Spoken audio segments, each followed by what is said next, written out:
What's not well-meaning is this whole concept of turning our society into a global society of equal insignificance, stripping away individuality and stripping away self-worth. You are worth no more than the next person.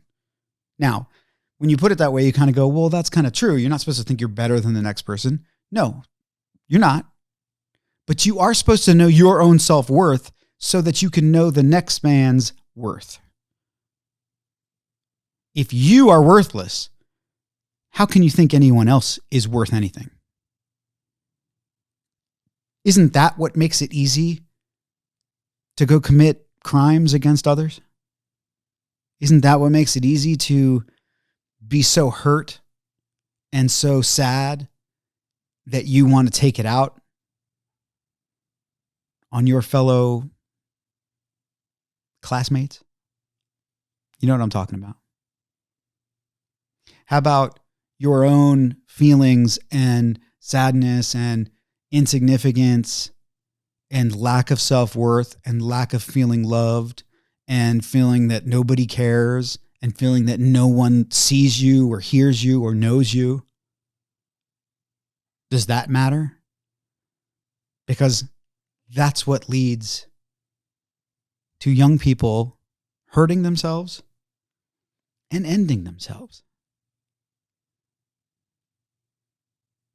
And it's the worst thing in the world. No, we can't teach these kids any longer to devalue themselves. Okay? We have to lift them up. We have to inspire their own importance.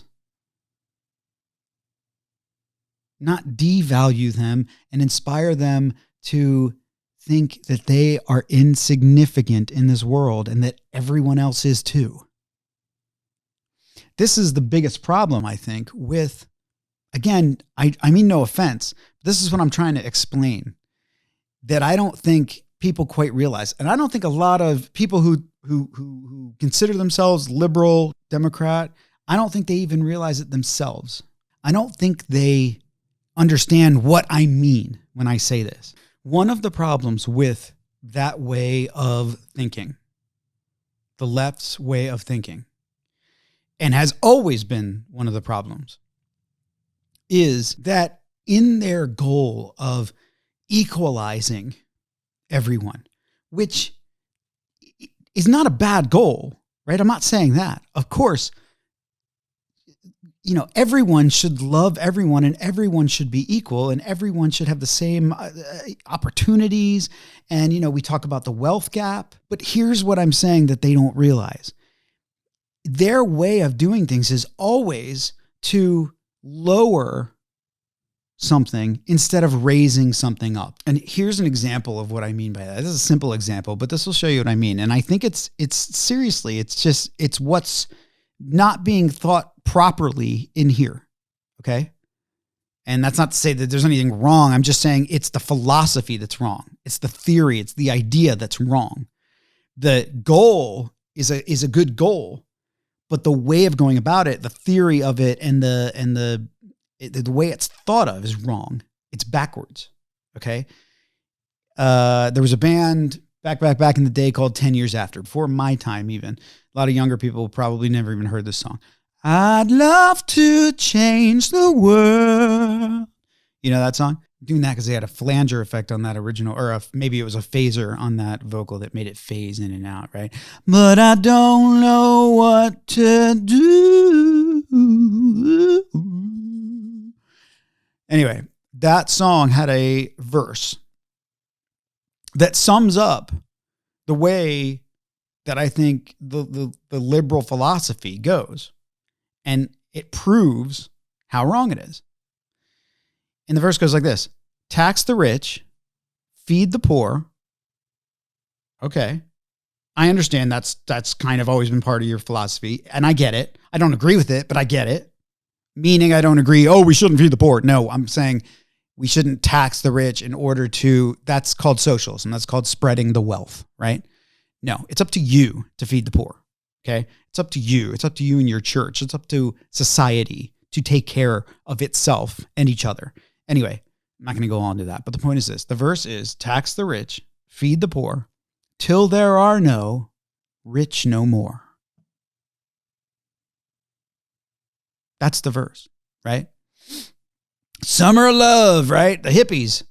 Okay, that's the philosophy, but that's always been the liberal philosophy. Now, forget about the tax the rich, feed the poor part. I don't care about that. What I care about is until there are no rich no more. So, bring everybody down. Don't lift the poor up. Bring the rich down. Tax the rich, feed the poor, till there are no rich no more. So, in other words, your hatred and vitriol of someone who has something more than you causes your philosophy to be bring them down. That's what's wrong with that philosophy. And it's doing the same thing to our children. Let's it basically wants to immunize our children from individuality, from self-value. You should not value yourself more than someone else's value.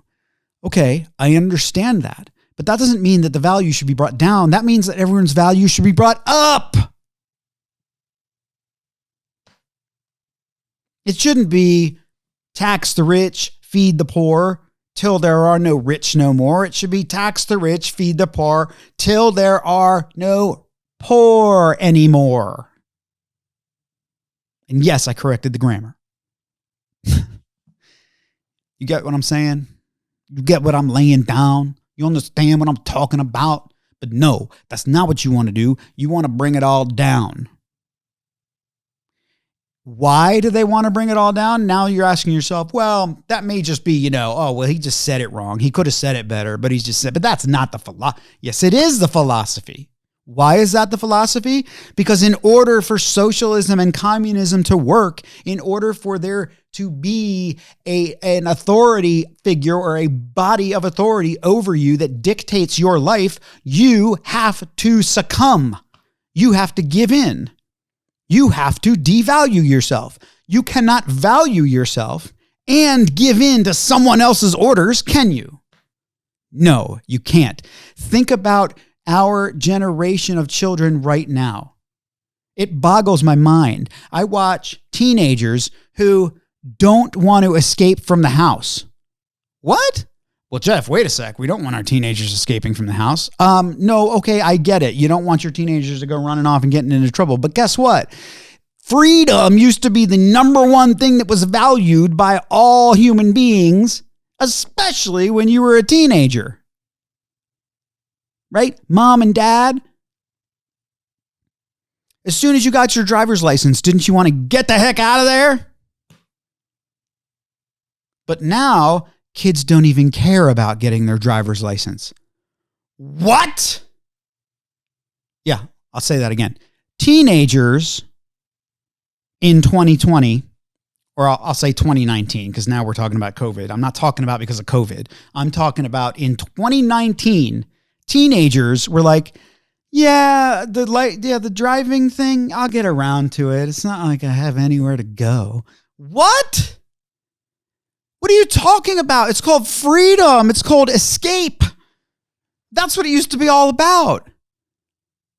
But now it's, no, I'm just going to keep myself in my small little world and I'm going to sit here and I'll go out on this, That's how I'll go out. Everything is wrong with how we do things now. And the reason is because it's been slowly whittled away and changed. And the goal is removing your individualism, removing your self-worth, bringing you down so that everyone is devalued. Do you understand? So, sending your children to the daycare is where it begins. And they know that. Oh, you're such a conspiracy kind of guy, Jeff. They know who's they. What's this whole they thing? You know what I'm talking about. I'm not a conspiracy guy, okay, at all. What I'm saying is that they're not stupid. And when I say they, yeah, I mean the left. Sorry. Because if you are the right, you believe in freedom and liberty and individuality and taking care of yourself and taking care of others, but of your own free will. Not being taxed into it, not being forced to do it, not being made to do it, and you don't even get to decide where your money goes to. You take care of who you want. Yourself, your own family, and those around you, your neighborhood, maybe even starving children in another country. Okay? There's a great organization called who I've worked for. And they're great. And by the way, they preach the whole global society thing. And fine. They're doing it from the aspect of we need to take care of each other. That I like. Okay? Because they're not saying you need to fork your money over to the powers that be that can't run anything. And they're going to take care of your money and they're going to fix the world. No, they're not. They never have. And they never will. Are you kidding me? What are they going to change? Because it's 2020 and I still stand in line for 3 hours at the MVA. Sorry, DMV. Can you tell I'm from Maryland? Or is it the MVA? DMV? MVA? And that's just one stupid example. The point is this. Your children need to be taken care of by you. Not by some other authority figure that's not going to instill in them what they desperately need instilled in them. That's the way it's supposed to work. Oh, you're such a traditionalist, Jeff. You're so old school. Oh, yeah? Fine. You want to call it that, call it that. But you know what it really is? It's just, if it ain't broke, don't fix it. We have been trying to fix something that's not broken. There are plenty of things that are broken, okay? There are plenty of wrongs that need to be righted. But that's not one of them. And if the lady of the family is the one that makes the money and has the success and is the breadwinner, fine, great. If the guy is the one who has the career and does the thing, fine, great. Somebody should take care of the kids. Now, if you're single, you have less options, obviously. But the babysitter option is not a bad option, not as bad as the daycare. And the best option, maybe you should think about changing your situation. You have to make some money so that you can pay the bills, put food on the table, yada, yada, yada. Explore your options. That's what I did. Full circle. Now back to the beginning. I talked about how I am a freelancer. Obviously, I'm not saying that, oh, hey, you're just simple, just become a freelancer. It's not what I'm saying. What I am saying is explore your options. I think we too quickly all the time think we are limited. We're not limited. That's what we're talking about. You know what's limited or what's supposed to be limited? The government. Okay? That's the whole point of being conservative. And that's another thing that people don't get. Being conservative means you're limiting the government, okay, so that you are unlimited, okay? So your options are many. You just have to explore them. You have to think outside the box, and you have to put yourself in your proper place, meaning your children are more important than your BS, okay? Point blank. When I came to this whole realization, I started to realize what my options were. Keep going down the path that I was traveling in the film industry, working 11-hour days, which is really a 10-hour day with an hour lunch in the middle or half hour, 45 minutes, whatever. But that doesn't lend itself, obviously, to taking care of your kid. So I was at a crossroads. I could either keep lifting myself up and keep letting my kid be raised by somebody else, and eventually maybe I'll make enough money where, hey, well, at least I'll have a nice house, and at least I'll have a nice this and that and the other thing, and you know, the best caregiver money can buy. And I went, no, that's not what he needs. What he needs is me. God gave him to me to take care of, right? Not God gave him to me to pawn off on somebody else to take care of while I go do my thing. No. And again, I'm not patting myself in the back. I'm not saying that, hey, look at me, I'm so great. I'm just saying that, yeah, okay, so I was at a crossroads and I decided, oh, well, I'm not going to keep doing this thing. I'm going to choose to limit myself a little bit so that I can raise my son up because he's more important. He's who needs me. You know, the next B horror movie doesn't need me. My son needs me. So I did that. Now I thank God every day because I am so blessed that he gave me the tools with which to be able to do what I do. And then gave me the opportunities and the clients and all of that. And part of that whole thing, I remember back then when I was thinking like, I can't keep doing this. If I keep doing this, my son's going to be raised by a stranger. And it actually, one of the things I thought of at the time was, okay, if this doesn't work or if this slows down too much, I'll do what I have to do. If I have to go to Lowe's and get a job back at Lowe's like I had before, fine, great, right? So that's first of all. Second of all, what needs to happen is if that is your only option, right? If the only option is I do have to work at Lowe's, I do have to work at this or whatever it is that I work at, whatever it is that I do to make the money that I make, that's my situation. That's all there is to it. What's important is my child and how I am raising them. Then the second thing I think you think about or you factor in thinking about exploring your options are, okay, what family do you have? You know, do you have grandma and grandpa? Do you have another grandma and grandpa? Are there 4 grandma and grandpas if your child is young and you have grandma and grandpa and stuff? Well, yeah. Maybe you have to sacrifice yourself by way of moving to where they are so that they can help. You need infrastructure. You know, I did that too. Eventually, I moved here to Vegas, and the reason I moved here is infrastructure. Not only infrastructure, but I actually just wanted my son to have more family, like I said about the siblings and the, you know, all that, you know, so now he's got aunt and cousin and grandma and grandpa, right? And he gets to feel all that love. So the bottom line is you might have to make a decision of self-sacrifice for your children, for your situation, as opposed to sacrificing your children in order to hopefully eventually better your situation, the family's situation. That is a good thing. And if you're already there, good for you.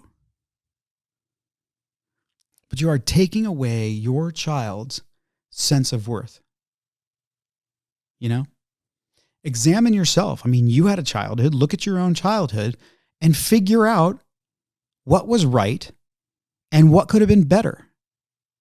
And then do that. It's not that hard. And I'm sorry if, you know, people are going to go, oh, well, Jeff, it's not that simple. You're making it way too simple. And you're saying that people should do this and people should do that. And you were able to sacrifice, you know, to be able to do this because you, yeah. Well, that's true. Maybe I am being a little harsh, but I think it deserves some harshness. I think it's pretty right or wrong. And I don't think it's that hard to figure it out. Because I went from making this much money, and I'm not going to say how much, but I will tell you, the first half of my adult life, I never made more than $27,000 in a year. 27. And that was the best year. Okay. And after that, working in LA in a studio was pretty good. It wasn't even close to six figures, I'll tell you that much. And the sacrifice, so far, at least in the beginning, was about half. I sacrificed half in order to pick up my son from school at 3:00, do his homework with him, go outside and throw the football around with him, make dinner for him. I just think it's important. And I think it's not just important for my kid. I think it's important for your kid. I think it's important for the next generation. That's what I'm talking about. They want us to think globally. All right, well, let's do that. Start by thinking about your kid. Then think about those 23 kids in the daycare. Then think about all the kids in your community. And then think about their whole generation. A generation that can and should value themselves and each other highly. The way God values them. The way you value them. Show them their value. Teach them their value. Don't take it away from them. You raise me up so I can stand on my